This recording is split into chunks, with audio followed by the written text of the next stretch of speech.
Hi guys, welcome to my channel reading lovers. I hope you are working hard. आज हम करने वाले हैं अपना नेक्स्ट सेशन मीन्स पार्ट 2, यानी हरियाणा सेट से संबंधित इम्पॉर्टेंट क्वेश्चन। मीन्स जितने भी ये क्वेश्चंस रहते हैं ये आपके सभी एग्ज़ाम में इम्पॉर्टेंट रहते हैं। सो लेट अस स्टार्ट। लेकिन इससे पहले अगर आपने अभी तक हमारे चैनल को सब्सक्राइब नहीं किया है तो ज़रूर कर लें। सो यहाँ हमारा पहला प्रश्न है, दैट इज़ 52। आदि बद्री नामक पौराणिक गांव किस जिले में स्थित है? Sirsa, Rewari, this is Rewari, and Bhiwani, Yamunanagar. Right answer रहेगा ऑप्शन डी, यमुनानगर। आदि बद्री को निश्चित रूप से ये माना जाता है,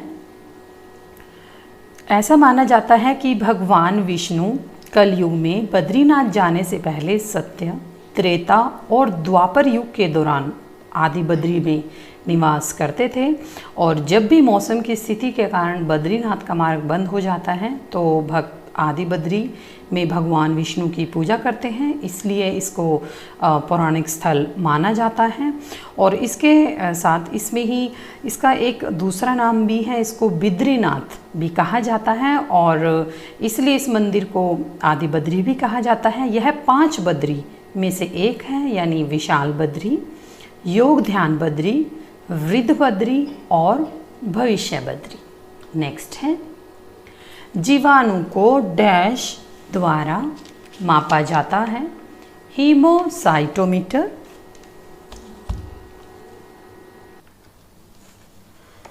स्पेक्ट्रोफोटोमीटर, कैलोरीमीटर या ऑक्सीजनोमीटर। राइट आंसर रहेगा ऑप्शन बी, स्पेक्ट्रोफोटोमीटर। यानी स्पेक्ट्रोफोटोमीटर जीवाणु के विकास को मापता है। यह जीवाणु के घनत्व में हुए परिवर्तन के आधार पर उसके विकास को इंगित करता है। नेक्स्ट है, चोल शासकों की भाषा क्या थी? सो इस तरह का क्वेश्चन काफ़ी इम्पॉर्टेंट हो जाता है जब भी जैसे किसी भी शासन के बारे में या तो उसकी लैंग्वेज या उसके जो वेज होते हैं, तरीके, उनके बारे में अक्सर पूछ लिया जाता है। तमिल, संस्कृत, कन्नड़, तेलुगु। राइट आंसर है ऑप्शन ए, तमिल। बिकॉज कई बार जैसे ये जो चोल जो शासक थे वो तमिलनाडु यानी जो इंडिया के जो बिल्कुल साउथ में हैं वहाँ थे। सो इनकी जो भाषा थी वो तमिल थी। ईमेल अटैचमेंट क्या होती है? प्राप्तकर्ता द्वारा भेजी गई फाइल, ईमेल संदेश, ये संदेश है, के साथ भेजा गया किसी दूसरे प्रोग्राम में एक पृथक अलग से डॉक्यूमेंट, आपके संदेशों से फीड ऑन होने वाला मैलिशियस पैरासाइट जो कंटेंट को नष्ट कर देता है, और सीसी या बीसीसी प्राप्तकर्ताओं की सूची।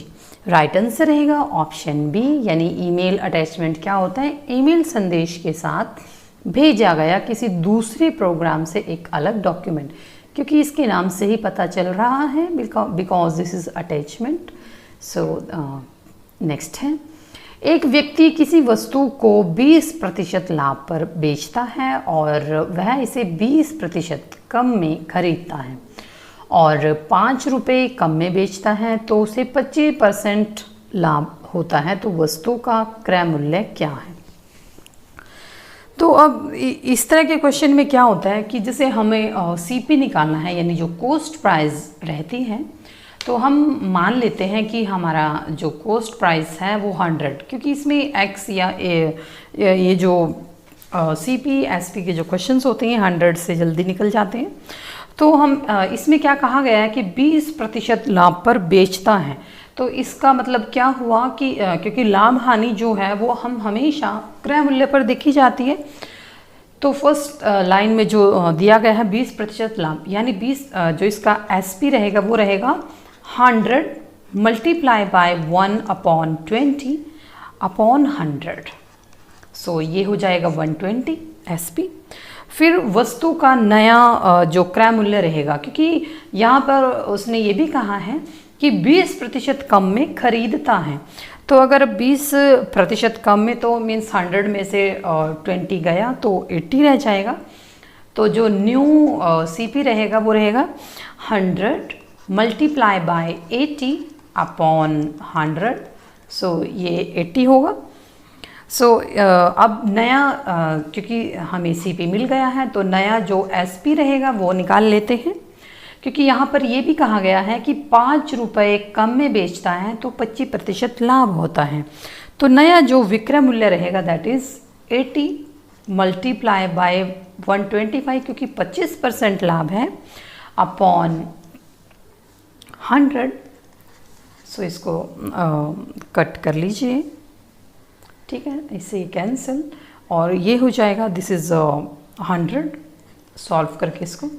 देन अब ये क्या है कि फिर एक बात और कहता है कि 5 रुपये कम में बेचता है, तो इसका मतलब जो SP हमारे पास 2 हैं तो इनका हम अंतर निकाल लेते हैं। तो सबसे पहले जो विक्रय मूल्य है उनमें अंतर, यानी पहला जो था वो 120 था और दूसरा जो रहा वो 100, तो ये हो जाएगा 20 रुपये। तो अब 20 रुपये यहाँ पर जो 20 रुपये अंतर का जो CP रहेगा वो क्या रहेगा 100 रुपये, ठीक है ना। तो 1 रुपये अंतर, यानी 1 रुपये का जब डिफरेंस रहेगा तो 1 रुपये का रहेगा 100।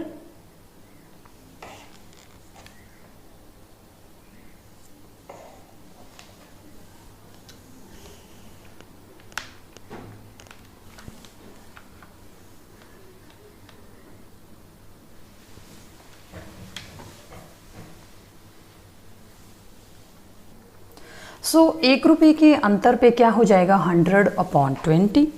सो अब 5 रुपये का, क्योंकि हमें ये भी याद रखना है कि 5 रुपये का अंतर, तो 5 रुपये का क्या हो जाएगा, दिस इज़ 5, तो 5 का हो जाएगा 100/20 मल्टीप्लाई बाय 5, ठीक है। तो इसको सॉल्व कर लीजिए, दिस इज़ 25। तो राइट आंसर रहेगा ऑप्शन C।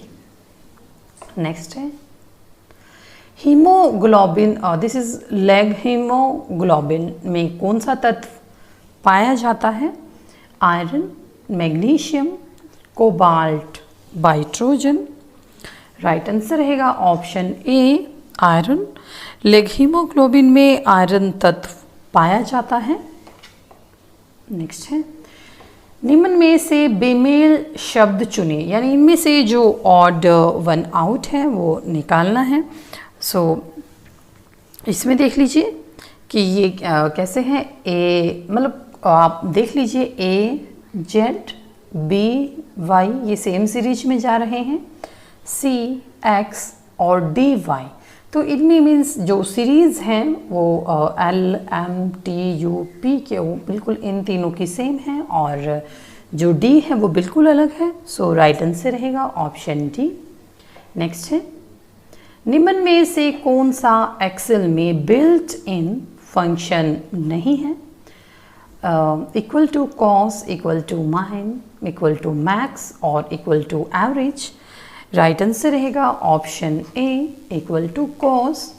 नेक्स्ट है कीन्स के अनुसार मुद्रा की मांग, यहाँ पर कीन्स के अकॉर्डिंगली कहा गया है मुद्रा की मांग क्यों होती है, परिकल्पित प्रयोजन, लेन देन प्रयोजन, पूर्वोपाय प्रयोजन या ये सभी। राइट आंसर रहेगा ऑप्शन D, यानी कीन्स ने अपनी पुस्तक, कीन्स ने एक पुस्तक लिखी थी, दिस इज जनरल थ्योरी। सो इसमें उन्होंने बताया कि मुद्रा की मांग के लिए एक नया शब्द तरलता अधिमान का प्रयोग किया गया है। उसने 3 उद्देश्य सुझाए जो अर्थव्यवस्था में मुद्रा की मांग लाते हैं। फर्स्ट है मुद्रा की लेन देन मांग, देन मुद्रा की सतर्कता मांग और मुद्रा की सट्टा मांग। अतः मुद्रा की मांग परिकल्पित प्रयोजन, पूर्वोपाय प्रयोजन और लेन देन प्रयोजन के कारण ही होती है। हरियाणा का कौन सा शहर विज्ञान शहर के नाम से जाना जाता है, रोहतक, अंबाला, महेंद्रगढ़ और सोनीपत। राइट आंसर है ऑप्शन B अम्बाला।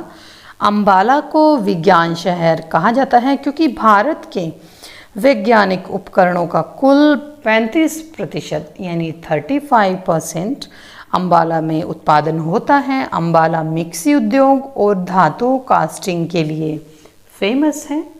नेक्स्ट है, यदि ए की आय बी की आय से 20% अधिक हो और बी की आय ए की आय से कितने प्रतिशत कम है, तो इस क्योंकि यहाँ पर ए की आय बी की आय से 20% अधिक है, तो इट मीन्स हम मान लेते हैं कि बी की आय है 100%, तो ए की हो जाएगी, क्योंकि ये 20% ए की जो आय है वो बी की आय से 20% ज़्यादा है, तो ए की आय हो जाएगी 100 प्लस 100 मल्टीप्लाई बाय 20 अपॉन 100, ये हो जाएगी 120 सॉल्व करके। देन अब कहा गया है कि बी की आय ए की आय से कितने प्रतिशत कम है, तो बी की आय में कमी हो जाएगी 120 माइनस 100, दिस इज 20। अब बी की आय में प्रतिशत कमी, क्योंकि प्रतिशत पूछा गया है तो आप परसेंटेज निकाल दीजिए, 20 यानी 20 अपॉन 120 मल्टीप्लाई बाय 100।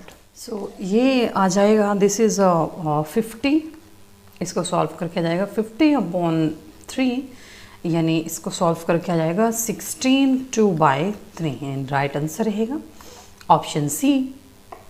नेक्स्ट है, यूकैरियोटिक कोशिका में प्लाज्मा झिल्ली किससे बनी होती है?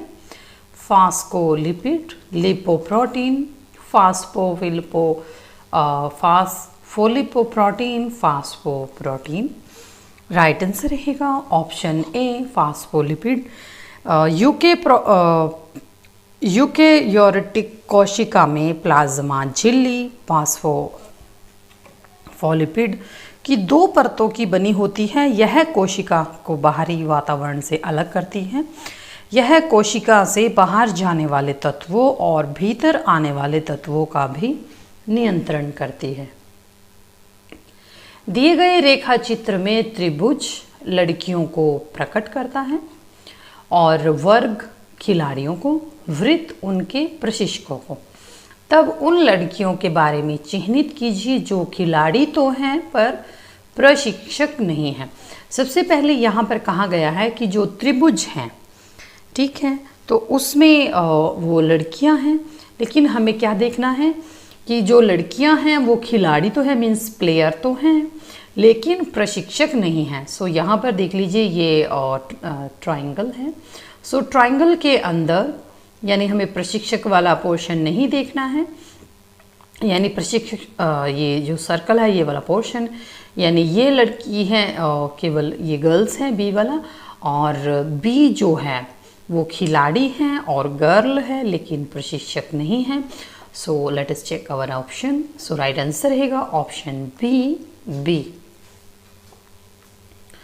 हरियाणा का कौन सा जिला उत्तर प्रदेश के साथ अपनी सीमा साझा नहीं करता है? करनाल, सोनीपत, फरीदाबाद, रोहतक। राइट आंसर रहेगा ऑप्शन डी रोहतक, यानी हरियाणा का रोहतक जिला उत्तर प्रदेश के साथ अपनी सीमा साझा नहीं करता है। रोहतक जिला हरियाणा, चारों ओर से हरियाणा के ही 5 राज्यों से घिरा हुआ है, जो उत्तर में जींद, दक्षिण में झज्जर, पूर्व में सोनीपत, पश्चिम में भिवानी और उत्तर पश्चिम में हिसार। इससे अलग एक क्वेश्चन भी बनता है कि उत्तर प्रदेश, जिसको यूपी भी कहा जाता है, और हरियाणा के बीच सीमा बनाती हुई एक नदी चलती है जो यमुना नदी है। ये काफ़ी इम्पोर्टेंट क्वेश्चन है। नेक्स्ट है, अंग्रेजों ने निम्नलिखित स्थानों पर जिस क्रम में अपने व्यापार केंद्र स्थापित किए उनका सही कालानुक्रम है। मीन्स यहाँ पर क्रोनोलॉजी बतानी है कि सबसे पहले मीन्स अंग्रेजों ने कहाँ से स्थापित किए थे अपने जो व्यापार केंद्र है। सो राइट आंसर रहेगा ऑप्शन सी, क्योंकि सबसे पहले सूरत में 1613 में, और उसके बाद है मद्रास में 1639 में, देन बम्बई 1687 में और कलकत्ता 1698 में, 17वीं 17 आने से मीन्स 1 साल पहले। नेक्स्ट है, निम्नलिखित संख्या श्रेणी में ऐसे कितने 3 हैं जिनके ठीक पहले 7 हो परंतु ठीक बाद में 9 नहीं है। तो यहाँ पर आपको सबसे पहले ऐसे 3 देखने हैं जिसके ठीक पहले 7 हो लेकिन ठीक बाद में 9 ना हो। तो इसमें देख लीजिए, सबसे पहले 3 7 9 यहाँ पर 9 है, देन 3 7 8 यहाँ पर 8 है, देन 3 इसके पहले 7 नहीं है, 3 7 5, 3 से पहले 7 नहीं है, 3 7 9, देन 3 7 5। तो ऐसे कितने पेयर हैं? 3 हैं। सो राइट आंसर रहेगा ऑप्शन बी। प्रोसेसिंग कार्य जिस प्रकार करना है ऐसा कंप्यूटर को बताने वाले इंस्ट्रक्शंस को कंप्यूटर डैश कहते हैं। Program, processor, input device, memory, modules. Right answer रहेगा ऑप्शन ए, प्रोग्राम। नेक्स्ट है, बल्लभगढ़ की जाट रियासत का संस्थापक था गोपाल सिंह, मेघ सिंह, महिपाल सिंह, हेम सिंह। राइट आंसर रहेगा ऑप्शन ए, गोपाल सिंह। नेक्स्ट है, फ्लोरोसेंट लैंप में चोक का प्रयोग है धारा के प्रवाह को कम करना, वोल्टेज को क्षणिक कम करना, प्रतिरोधकता को कम करना और करंट के प्रवाह को बढ़ाना। राइट आंसर रहेगा ऑप्शन डी, करंट के प्रवाह को बढ़ाना। यानी फ्लोरोसेंट लैंप में चोक का प्रयोग धारा के प्रवाह को उत्तेजित यानी बढ़ाने के लिए किया जाता है। उत्तरी गोलार्ध की अपेक्षा दक्षिणी गोलार्ध में शीतकाल अधिक सख्त क्यों होता है? मीन्स यहाँ इसका रीज़न बताना है। उत्तरी गोलार्ध में पृथ्वी सूर्य की ओर झुकी हुई है, उत्तरी गोलार्ध को सूर्य का प्रकाश अधिक मिलता है। दक्षिणी गोलार्ध में पलावी हिमशैल यानी आइसबर्ग की सक्रियता अधिक है और दक्षिणी गोलार्ध में आबादी कम है। सो राइट आंसर रहेगा ऑप्शन सी, दक्षिणी गोलार्ध में प्लावी हिमशैल्फ की सक्रियता अधिक है। दक्षिणी गोलार्ध में स्थलीय स्थिति कम है और अंटार्कटिका महाद्वीप पूरी तरह से बर्फ से ढका है। इस प्रकार बर्फ के शिलाखंड समुद्र में तैरते रहते हैं और वातावरण में सर्दी को बढ़ा देते हैं। नेक्स्ट है, 8 रुपये का चक्रवृद्धि ब्याज साधारण ब्याज का अंतर 3 वर्षों में 5% की दर से कितना है? अब इसमें आपको क्या करना है, बिल्कुल सिंपल क्वेश्चन है ये। सो यहाँ पर क्या है कि जो आपका 8,000 रुपये यानी मेनली आपको ये ऐसे सॉल्व करना है, 8,000 रुपये पे चक्रवृद्धि ब्याज और साधारण ब्याज का अंतर, यानी ये रहेगा जो डिफरेंस रहेगा, हम निकाल लेते हैं, डिफरेंस को डिनोट कर लेते हैं डी से। सो ये हो जाएगा 8,000 यानी जो चक्रवृद्धि का फॉर्मूला होता है 5/100 ऊपर आ जाएगा ईयर, ठीक है। और फिर उसके बाद है साधारण ब्याज का अंतर और कितने 3 वर्षों में, तो यहाँ हो जाएंगे एक साथ और 300 हो जाएंगे। बस ये याद रखना है आपको, 300 प्लस 5/100, ठीक है। सो इसको सॉल्व कर लीजिए, ये हो जाएगा 8,000 मल्टीप्लाई बाय 25 अपॉन 1 2 3 4, ठीक है। ये देन क्योंकि यहाँ पर ये हमने डिनोट कर लिए हैं 3 ईयर, तो यहाँ पर 2 ईयर आएगा क्योंकि 1 ईयर ही, क्योंकि टोटल 3 वर्ष पूछे गए हैं ना। और मल्टीप्लाई बाय 305/100, तो आप इसको सॉल्व कर लीजिए, ये हो जाएगा 25 multiply by 305/125। So right answer आएगा 61, क्योंकि सारी वैल्यू 5 की है तो ये पूरा पूरा कट जाएगा। नेक्स्ट है, दिए गए विकल्पों में से उस शब्द को चुनिए जो दिए गए शब्द में शामिल अक्षरों से नहीं बनाया जा सकता है।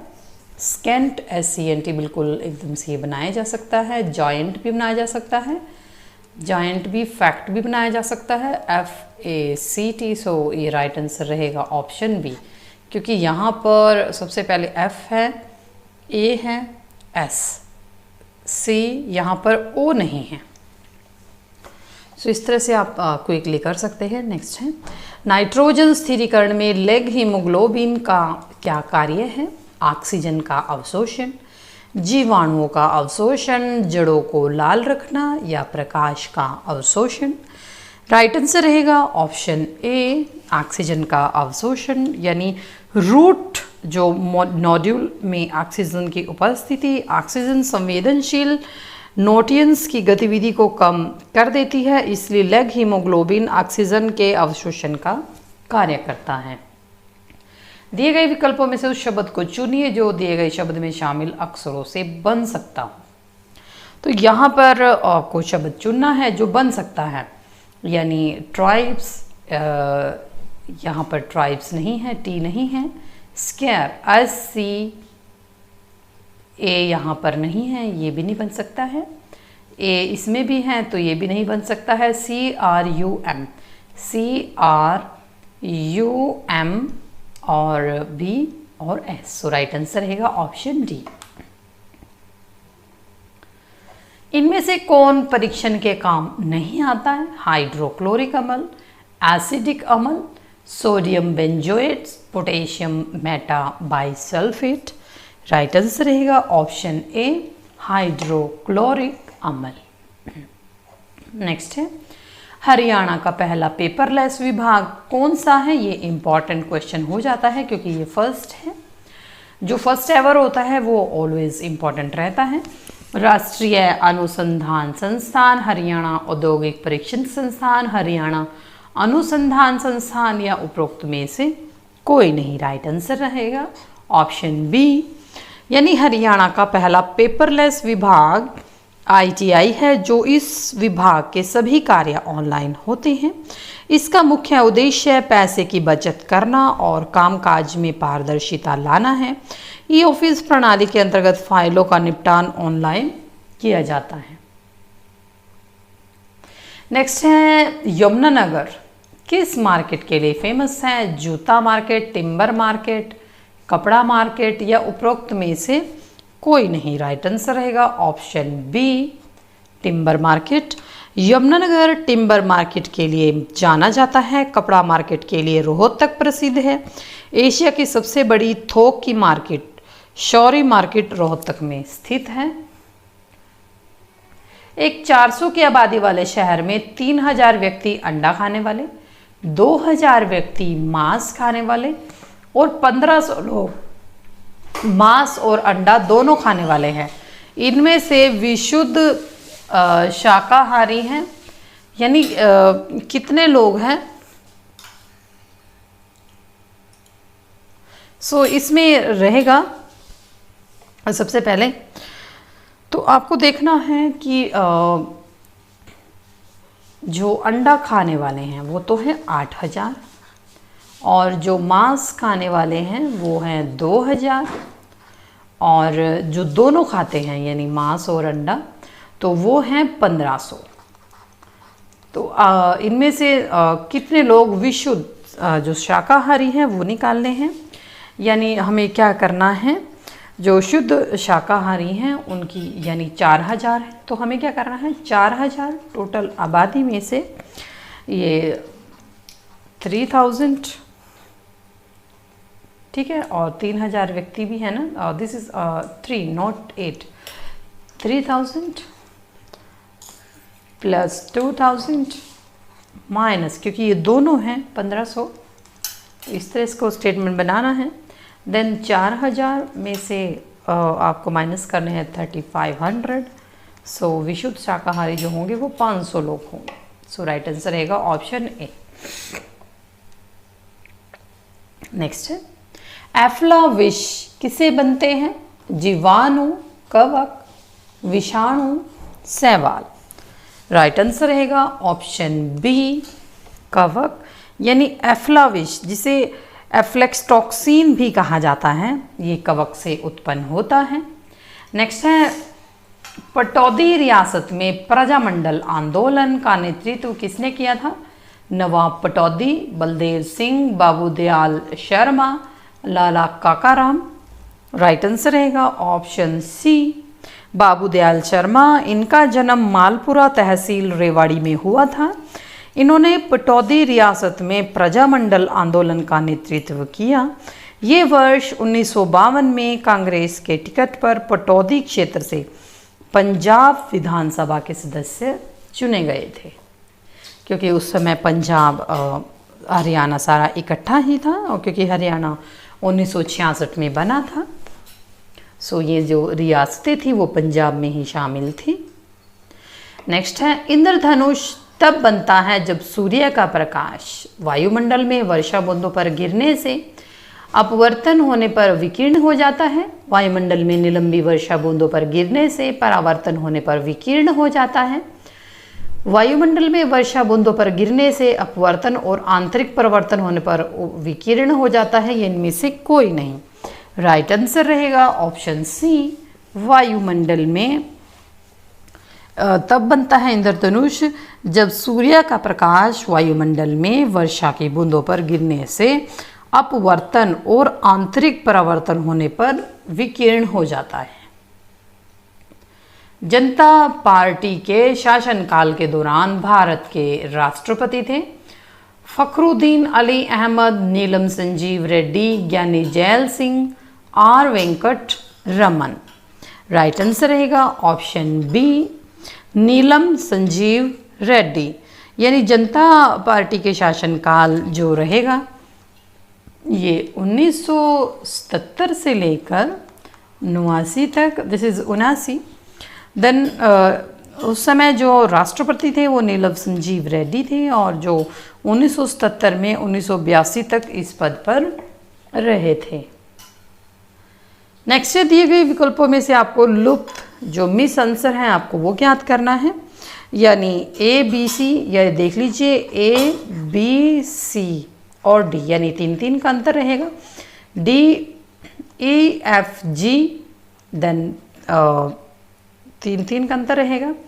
जी के बाद H I J, K L M, N O P, then आ जाएगा क्यू आर और एस। सो राइट आंसर रहेगा ऑप्शन डी। संदीप सिंह किस खेल से संबंधित हैं? क्रिकेट, कुश्ती, हॉकी या वॉलीबॉल? राइट आंसर रहेगा ऑप्शन सी, हॉकी। प्रसिद्ध खिलाड़ी संदीप सिंह का संबंध हॉकी से है। ये भारतीय टीम के कप्तान भी रह चुके हैं। संदीप सिंह हॉकी में पेनल्टी कॉर्नर विशेषज्ञ के रूप में जाने जाते हैं। इन्होंने वर्ष 2010 में अर्जुन पुरस्कार प्राप्त किया था, इनको सम्मानित किया गया था।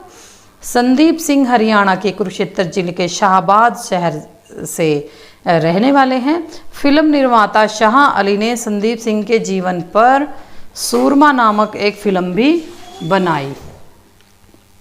नेक्स्ट क्वेश्चन है, निम्नलिखित में से कौन सा संशोधन अधिनियम मिनी संविधान माना जाता है?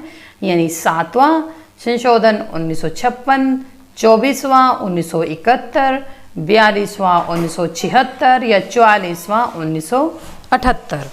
राइट आंसर रहेगा ऑप्शन सी, 42वां संविधान संशोधन अधिनियम 1976। यानी इस संशोधन को लघु संविधान भी कहा जाता है। इस संशोधन के अंतर्गत प्रस्तावना में संपूर्ण प्रभुसत्ता संपन्न लोकतंत्रात्मक गणराज्य के साथ पंथ निरपेक्ष समाजवादी राष्ट्र की एकता के साथ अखंडता शब्द को जोड़ा गया। राज्य के नीति निर्देशक तत्वों का विस्तार और किया गया है। मौलिक सिद्धांतों का पर प्राथमिकता स्थापित की गई है और मौलिक कर्तव्यों का समावेश किया गया। नेक्स्ट है अंगूर में कौन सा अम्ल पाया जाता है? टार्ट्रिक अम्ल, लैक्टिक, एसिटिक या इनमें से कोई नहीं। राइट आंसर रहेगा ऑप्शन ए टार्ट्रिक अम्ल। नेक्स्ट है सिरके का रासायनिक नाम। इस तरह की क्वेश्चन काफ़ी इंपॉर्टेंट रहते हैं क्योंकि रासायनिक नाम पूछ लिए जाते हैं अक्सर साइंस के टॉपिक्स में। Citric acid, acetic acid, pyruvic acid या मैलिक एसिड। राइट आंसर रहेगा ऑप्शन बी एसिटिक एसिड। सिरका एक अम्लीय द्रव्य पदार्थ है जो इथेनॉल के फॉर्मेशन से बनता है। इसका रासायनिक नाम एसिटिक अम्ल का जलीय विलयन भी है। आलू का उत्पत्ति स्थान कहाँ है? दक्षिण अमेरिका, भारत, श्रीलंका या स्पेन। राइट आंसर रहेगा ऑप्शन ए दक्षिण अमेरिका यानी साउथ अमेरिका। गांधी जी के साथ नमक सत्याग्रह का नेतृत्व किसने किया? Annie Besant, Muthulakshmi, Mridula Sarabhai, Sarojini Naidu. Right answer रहेगा ऑप्शन डी क्योंकि ये जो सत्याग्रह से संबंधित क्वेश्चन है that is very very important. Gandhi ji ने 6 अप्रैल 1930 को सुबह समुद्र तट से नमक एकत्र करके नमक कानून का उल्लंघन किया था। इसमें गांधी जी का साथ सरोजनी नायडू और इमाम साहब ने दिया था। नेक्स्ट है rearrange the jumble parts of the given sentence and mark the appropriate option. Scientists point out of sunspot activity that is an aftermath that has now reached its peak of the 11-year cycle. So right answer रहेगा that is option C.